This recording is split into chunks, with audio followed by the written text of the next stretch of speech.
पाकिस्तान की तारीख गवाह है, आने वाले तमाम सरबराहान अपने अपने हिसाब से अवाम को, पब्लिक को ट्रक की बत्तियों के पीछे दौड़ाते रहे अपने अपने एंगल से।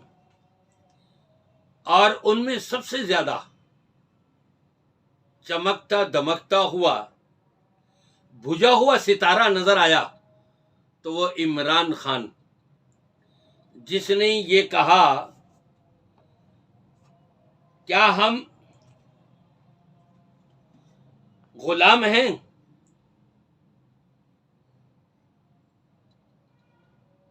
हम किसी के गुलाम हैं?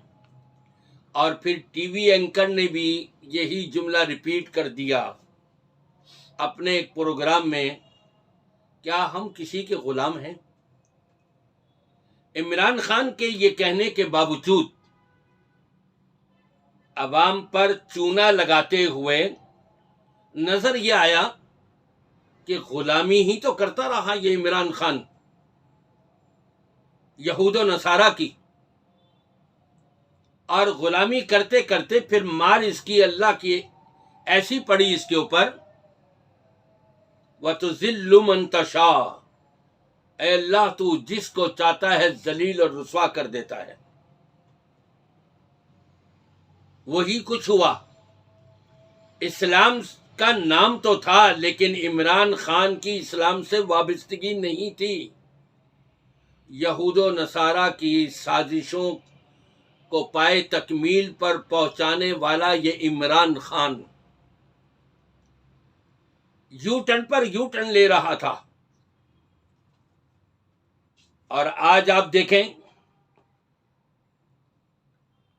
गुलामी, असल गुलामी किसकी है? हम किसके गुलाम हैं?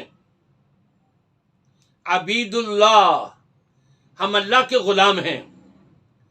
हम इमाम कायनात मोहम्मदुर रसूलुल्लाह सल्लल्लाहु अलैहि वसल्लम के गुलाम हैं।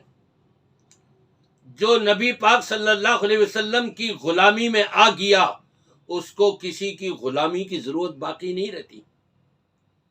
लेकिन जिसने नाम तो नबी का लिया, नाम तो रियासत मदीना का लिया, और उसकी तारीफें करने वाले मुल्ला मौलवियों ने बड़ी तारीफें भी करी, लेकिन उसने नबी की गुलामी नहीं करी।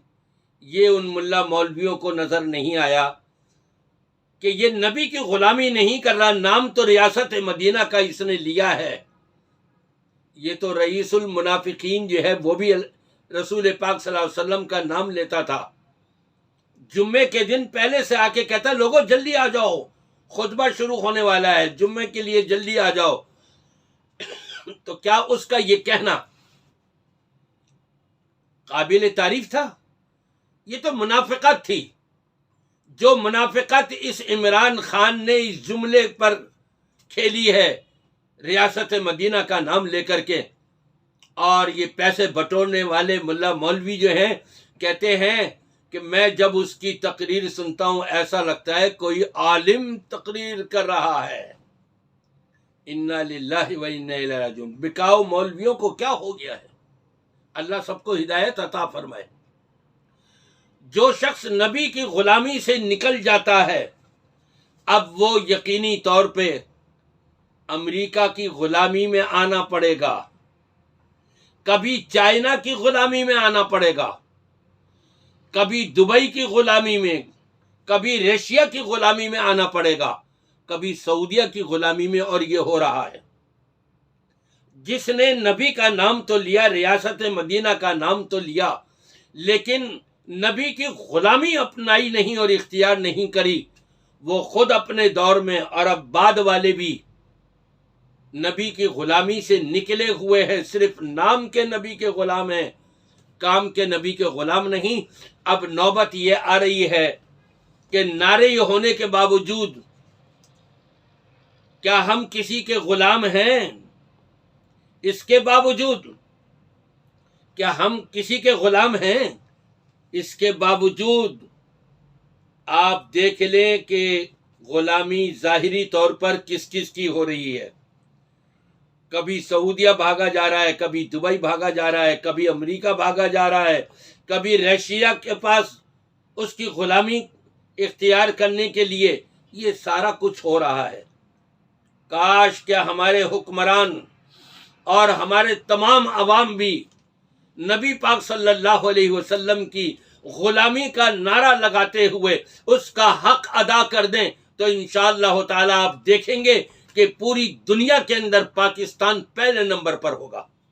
ये वो इस्लामी मुल्क होगा कि जिसको हम कह सकते हैं ये रियासत मदीना के मिसल है, उसके नक्शे कदम पर चलने वाला है।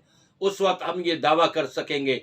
मेरी दुआ है कि अल्लाह तबारक व तआला हमारे रुआसा को भी और हमारे उलमा को भी और हमारे अवाम को भी सही मानों में नबी पाक सल्लल्लाहु अलैहि वसल्लम की गुलामी में जुड़ जाने की तौफीक अता फरमाए।